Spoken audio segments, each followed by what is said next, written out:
কয়েক বছর পরে শাকিব খানের ছেলে একটা সিনেমা করবে, নাম হবে মায়ের অধিকার। নায়ক থাকবে জয় আর ভিলেন থাকবে শাকিব খান।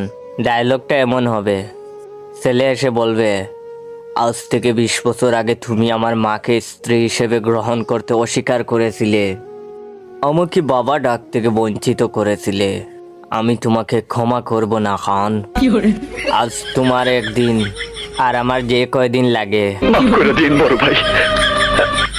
ওয়াই ডিসুম।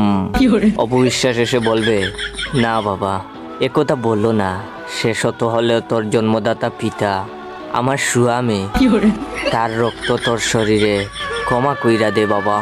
তখন শাকিব খান কান্না করে বলবে, আয় বাবা বুকে আয়, একবার আমাকে বাবা বলে ডাক। ছেলে বলবে, বাবা। তারপরে একটা গান হবে, দর্শকের চোখে আনন্দের পানি, তারপরে পুলিশ আসবে, সিনেমা শেষ হয়ে যাবে।